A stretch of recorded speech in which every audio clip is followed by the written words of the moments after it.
And it is. All right. Take 10. This is so hard. Okay, so I've been tagged to do the 30 fun random facts about myself, and I really didn't want to do it, so I was like, yay, nobody's tagging me, woohoo! And then I got tagged by an individual who didn't want to do it themselves, and but was such a good sport, and I learned so much, so I decided, why the heck not? All right, so let's start with number 30, and this is the fun random facts about myself. Number 30 would be that if I got away with something that was fun, I don't share it. That's number 30. I keep it under wraps. You don't tell anybody that stuff. Random fun fact number 29. I'm a tad bit wackadoodle. I blame my parents for it. And so sharing 30 fun random facts about myself could give me away, and you guys would probably want to put me in a padded room. And I'm really, really serious about this. I'm a little nuts. just a tad bit. Just a tad bit. 28. I don't like hills. I don't. That's H-I-L-L-S. I don't like them. I actually despise them. I think the world should be flat. Seriously. They have it in for me. If I pass and leave this world and meet the great almighty God, I'm pretty sure it would have been a hill that took me out. I swear. They have it in for me. Number 27. I never thought I would get married. I thought it was too complicated and just too much work. I never thought in a million years I would get married. I thought I'd be single, and I was okay with it. Actually, I am the last of about I am second to last of about 33 grandchildren. And if you add both of my parents, I am the last of one and second to last in another. Not being married and not having children, right? So I thought I was going to be the reigning champ, but no. I got married. Let's see here. Number 26? Yeah, number 26. I never thought I'd be a parent. Never thought I'd be a parent. I love children. I could play with children all day. I love teaching children. I love teaching kids. There's nothing like teaching a kid and they get the aha moment. They realize they learned something, and you know, as an educator, it's going to stay with them for the rest of their lives, and they're never going to forget it. That moment, that interchange, it's almost magical, you know? And what's better than that is watching them go home. Waving them goodbye and saying, I'll see you tomorrow. So having a kid was like, you know, my family was like, she's getting married, she's having children, oh my gosh, this can't be real. It was, let me tell you, it was hand down. My family was just like shocked. It was great. I love the shock factor. Okay, so number 25. Once I was approached, I was very underage, by a stand-up comedian. I used to work at a very swanky department store called Dayton's, and it was downtown St. Paul. No, it was downtown Minneapolis, and he came up because he wanted to find a nice silk tie. So because he had a performance that night. I couldn't make the performance that night, but to make a long story short, I kind of fibbed about having to work one night, and I went to see him perform, and it just so happened that there was like a stand-up amateur night before he got on, and he like urged me to go and do a set, and I did a 5-minute set, and I did well. Like, people were clapping, and I'm like, oh yeah, maybe I could be a stand-up comedian. And so he said that he would be back in town. I'm not going to mention any names, but he's semi-famous. Not really, but semi. He said he would be back in the town, and he told me what club he would be at and performing, and that I should show up. Well, make the long story short, I kind of fibbed again and went to the club, did another 5-minute set, got a standing ovation. I was really good. I pat myself on the back. And his agent was there. Yeah, his agent was there. So it was me, underage, a comedian, his agent, and his agent said, you know, I needed to work on my craft a little bit. I'm on my way to becoming a great stand-up comedian, and I should definitely look into it. He'll put me into this little circuit, and he was talking about money and what the circuit meant, and I was barely 17 at this point. And I'm sitting there with these two men in a bar having a non-alcoholic drink. I was not having an alcoholic drink because I knew my mother could smell alcohol, in which case it was my mother has this purse about this big, and I swear it's a weapon. Okay? It's a weapon. I'm afraid of her pocketbooks. There's something about a Southern woman's pocketbook. It can hurt you. So I was sitting there, and I had this come to Jesus moment that I am going to die. My mom is going to figure all this out because I can't lie worth crap, and she's going to attack me with her pocketbook. I swear.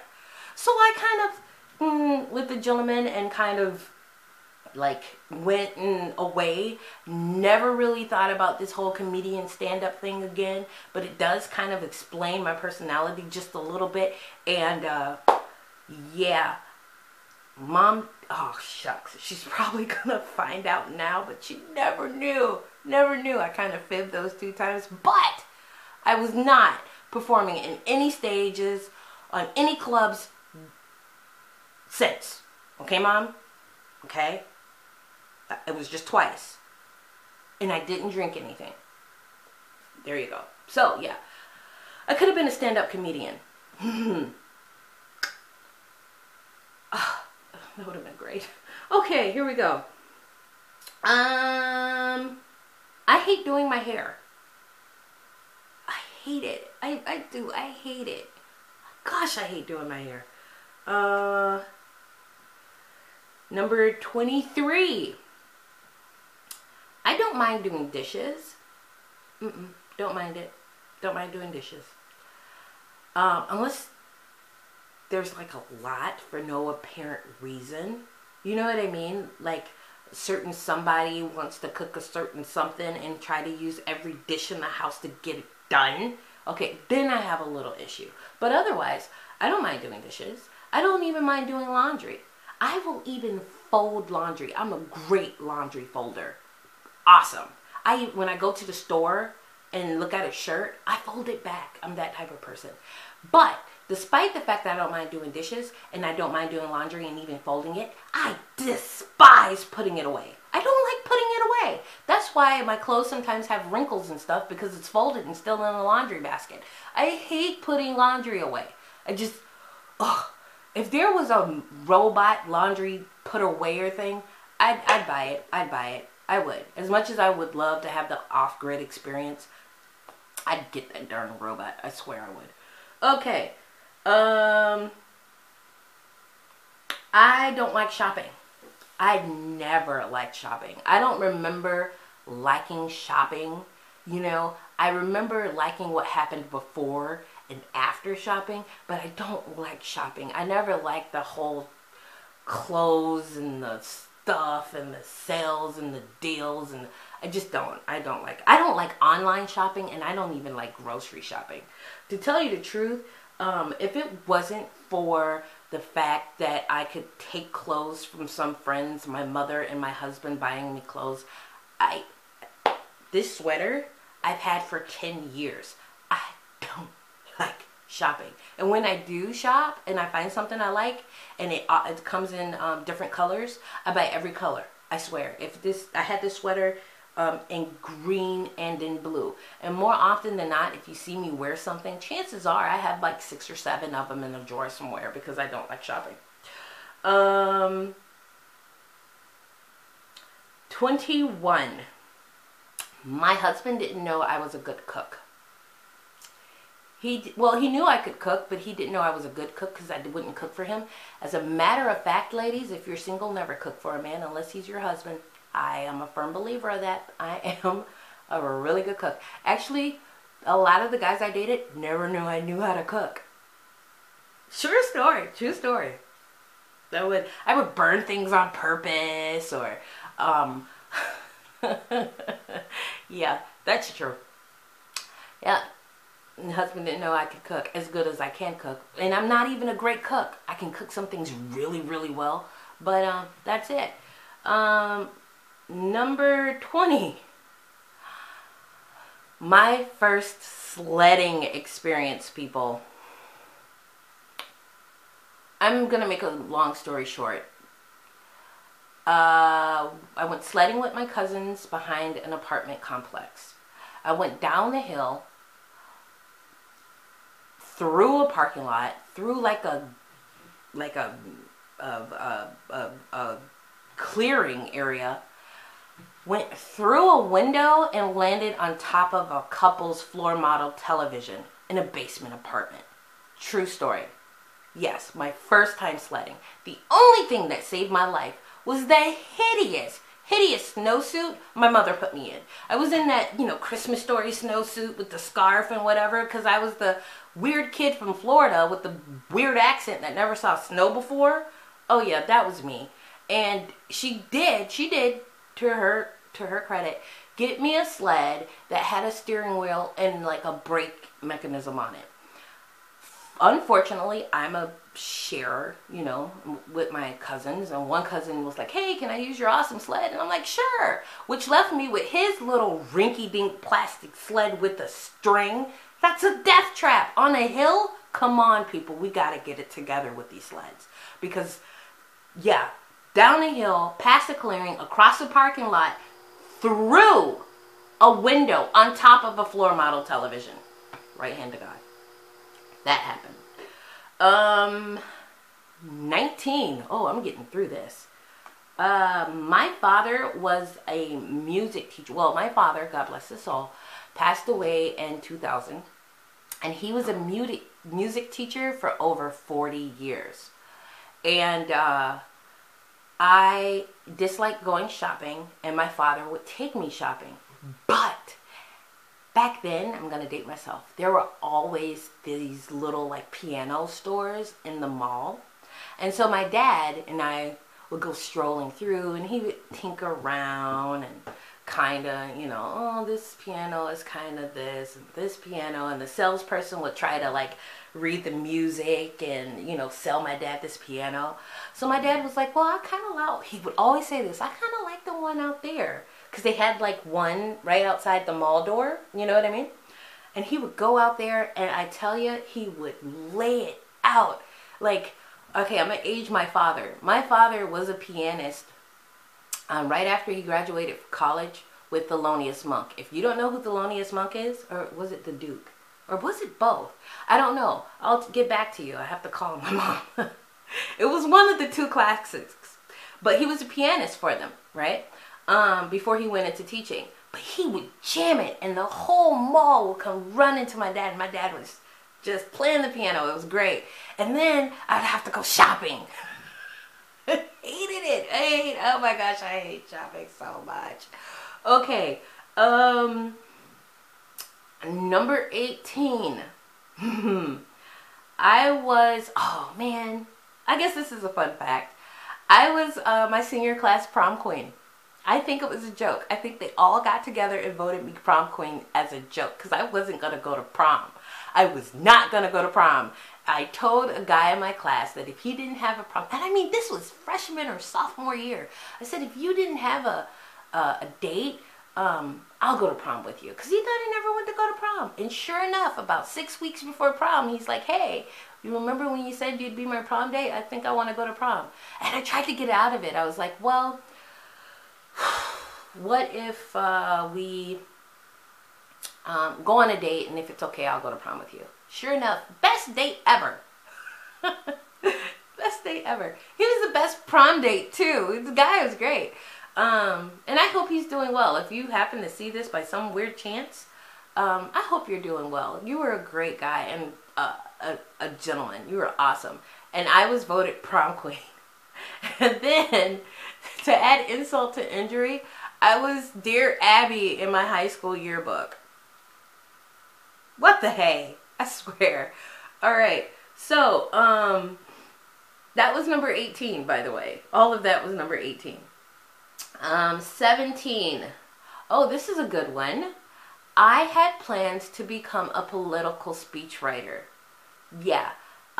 There was a politician that believed in me so much in my writings that he told me that he would offer me a job on Capitol Hill once I graduated from college with poli-sci and English, and I could work for him.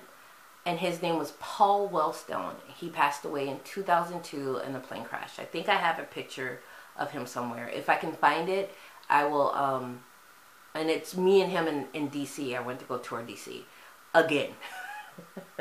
But yeah, I wanted to be a political speechwriter, but it was just, I don't know, it just kind of fell apart. I didn't, after 2002, my dad passed in 2000, and then 2002, I kind of lost the flair for it, you know.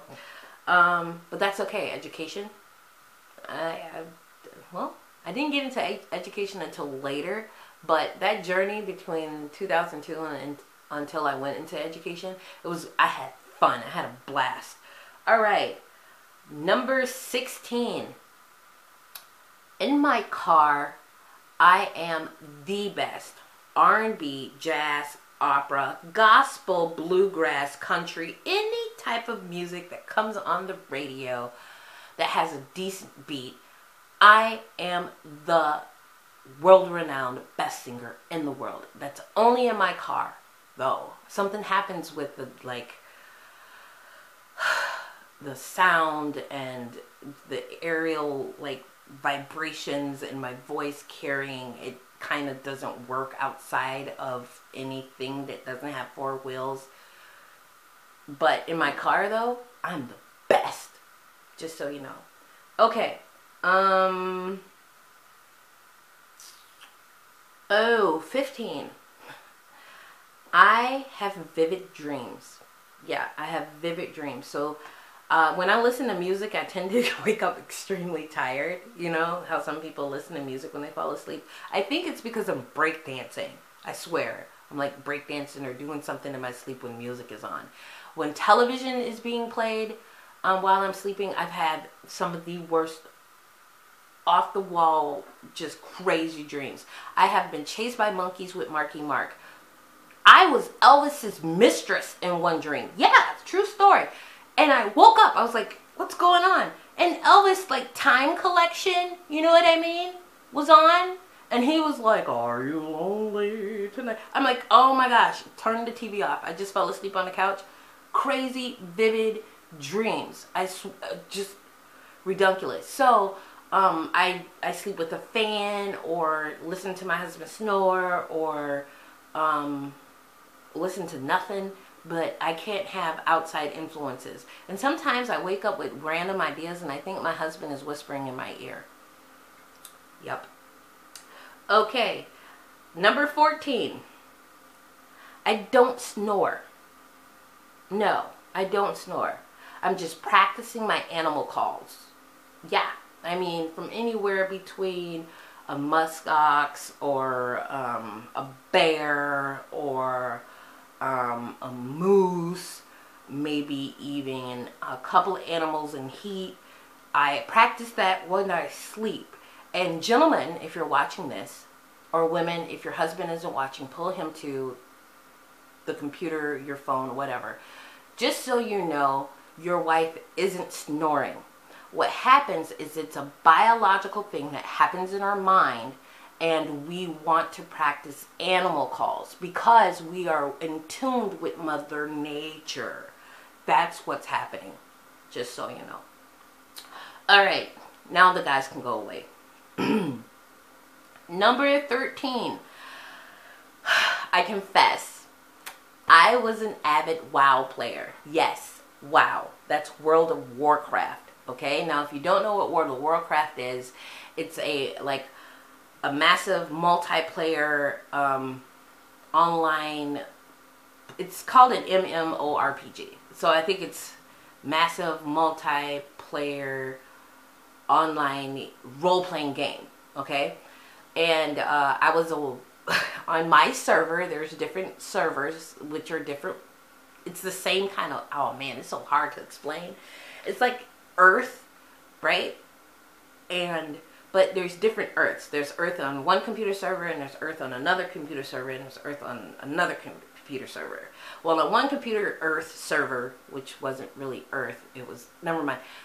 I was a rogue, and I was bad, okay? I was a human rogue with engineering, and as a profession, I think engineering and mining, and I was badass. Pardon my French. I was badass. I had a great, oh man, we had a guild. We were pretty good. We were pretty good.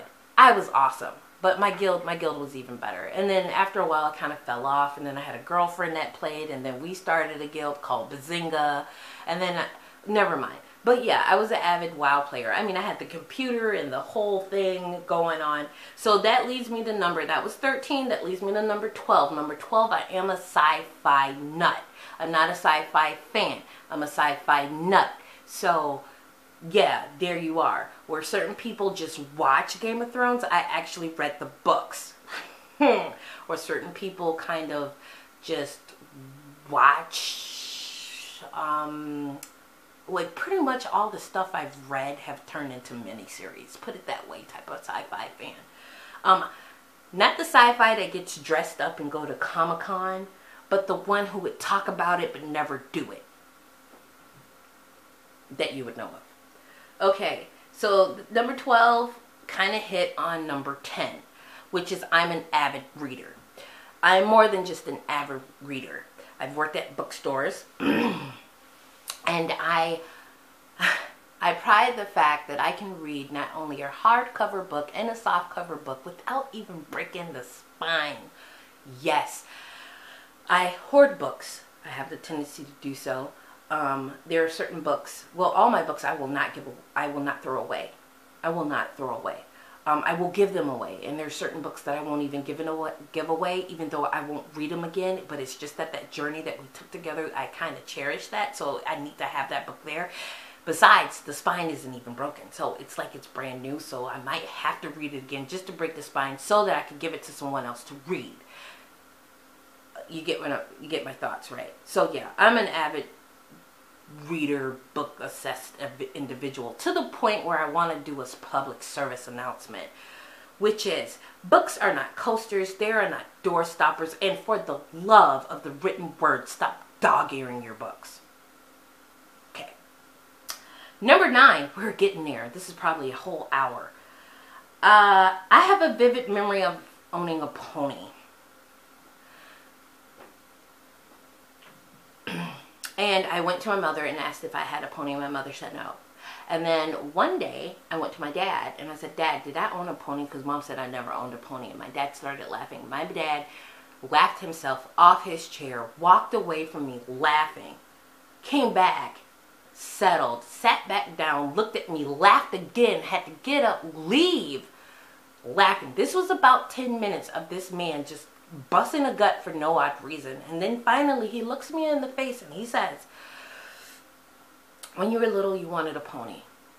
You really wanted a pony. And you wanted a pony so much that no matter how many My Little Ponies and friends I got you, it just wasn't good enough. You really wanted a pony. I could not afford a pony because I was a teacher. Your mom was kind of a nurse. It wasn't going to happen.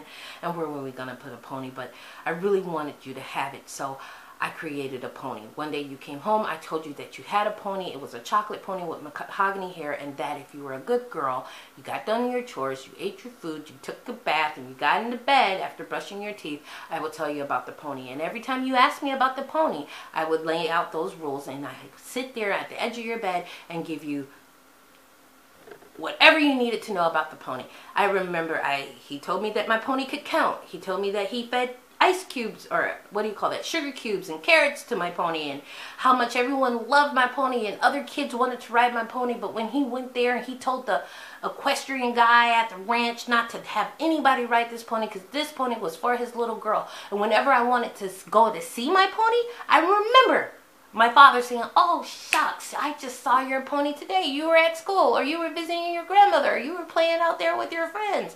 Yeah, I saw your pony. Oh, he was so beautiful. You would have loved him." And he did that all the time until I stopped asking about this pony. Yeah. Thanks, Dad. Thanks. Or, he's got one coming. Okay. When after hearing that, I was so horrified. But I was like, that was genius. Genius. Okay. 8. I owned a couple of small jewelry businesses. And I do beadwork. That's a skill I have. I also knit and crochet, but beading and jewelry is my forte. But yeah, that's number 8. Number 12. Gosh, I hate hills. On my 12th birthday, I went down a steep hill with my cousins. I pressed on my brand new 10-speed bike. I pressed the front brakes instead of the back brakes, or I didn't just get the hell off the damn thing. Pardon my French. And I went tumbling over the bike and me down this steep hill. And the next thing you know, I woke up in the hospital with a swollen lip, road rash, arm in a sling, leg in a sling, and my mother looking at me like this.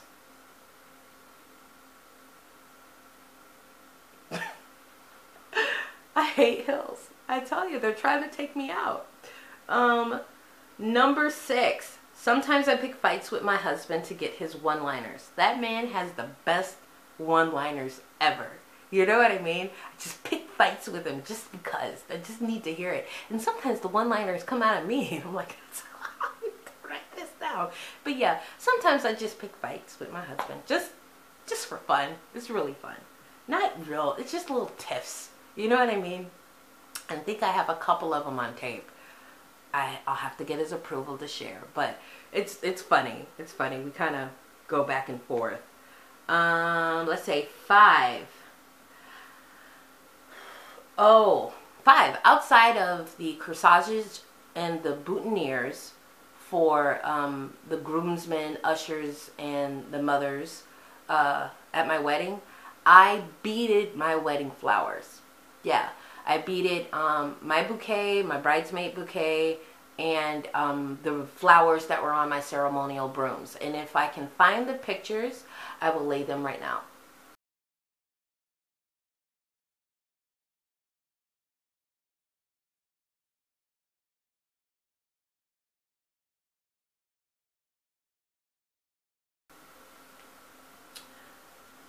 Okay. Number 4. I don't wear makeup or jewelry. I make, my friends crack up how I make beautiful jewelry. And I have a girlfriend that makes this beautiful stone healing wire wrap jewelry. And I wear them and I wear them and then I have to take them off. I'm just done. And then sometimes I forget I have them and then I'll wear them, but it has to be a special occasion. But normally I'm completely without makeup and I'm usually without jewelry. And sometimes I'm usually without this, but my husband forgives me because he knows that I'm kind of weird that way. So there you are. All right. 3. I worked for an airline for several years. It was called Midwest Airlines. Best carrier in the air. And I went to a lot of our states here. I haven't counted, but a lot of our states I have visited because I worked at this airline and I flew for free. Yeah, that's a perk. But San Francisco almost gave me a heart attack. Why? The hills. Oh, I swear I was white knuckling it, closing my eyes. I will never, ever go there again. Ever go to San Fran again. Beautiful place, but it almost killed me. And number 2, I can do my fingers like this. Can you do that? Can you see it? Okay. Okay. And finally, number 1, Sorry. I was going to do an impression of my golden rules. And the whole impression was the Southern people that actually told me these life lessons that I live by. But I'm not going to do that. I'm going to tell you this. I'm deeply allergic to eggs, penicillin, and latex. Okay? Those are my allergies. And I also believe that I am allergic to Wisconsin and the Fargo, North Dakota Red Valley area because I'm constantly itching here. I'm itching for no apparent reason. And that's it. I will do 5, but I will private message them. And if they take it up, you know, what do you say, tag 5 people. I will private message the 5 people that I tag. If they do it, they will be linked below with the yes. These are the names of the people who are willing to do the 30 fun random facts about yourself. And I hope you guys enjoyed yourself. And I know this is really long and I apologize. Good night. And stay well in mind, body, and soul. Bye.